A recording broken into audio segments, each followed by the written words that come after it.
Could you tell us your name, please, and how old your kids are? Yeah, he's Andrea Fallows, and my children are, my daughter's 7 and my son's 5. When you had your babies, can you think of what you wish you'd known about recovering afterwards in terms of your body? For me, I had 2 C-sections. With my daughter, it was an emergency C-section. That was quite traumatic, to be perfectly honest. So I did a lot of hypnobirthing, beforehand. So I was pretty adamant about having a natural birth, and I think I pushed myself way too far to have a natural birth. I think I beat myself up too much about it. It was like, it has to be this way.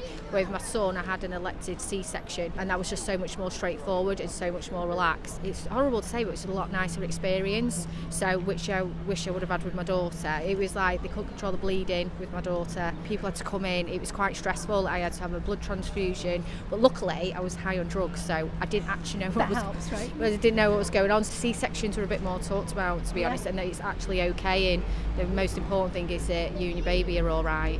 And I didn't. I put way too much pressure on myself, thinking that I should be having this natural birth, don't do drugs and all that kind of stuff. And how was your recovery from your C-section? The first one was really hard because it was an emergency one and I lost so much blood. I had to have injections into my body. My husband had to inject me every night for 6 weeks. It was awful. I couldn't move. I couldn't do anything. It was horrible, to be honest. Yeah, I have overhang now and everything, so I have a stretched skin. I'm paranoid about it, but I'm not going to do anything about it. But I just love my body for what it is, and I'm super proud that I have had 2 children. Don't want to have any surgery or anything like that.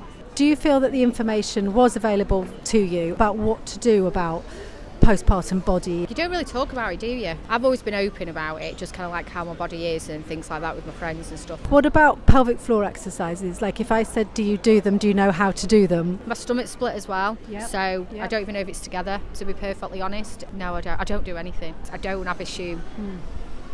Weeing. I think because I've had 2 C-sections, I think it's like I never had to push. You feel you have Diastasis Recti, which is the abdominals separating? I don't know now, but I have started Pilates and to just kind of strengthen myself. And I'm getting older now, so you got to look after your body, haven't you? MUTU system, it's a web app, it's an exercise program. So my specialty is in postnatal recovery, core and pelvic floor. So it's a program you can do on your phone, you can do it at home. It takes like 12 minutes a day. It'll sort out your Diastasis Recti, make sure your pelvic floor is strong, and you can have that on us now. Yeah, lovely. Yeah, because I'm good with my fitness and everything as well, so giving me something like that, I will definitely do it. If you can bring that back together for me, that would be amazing.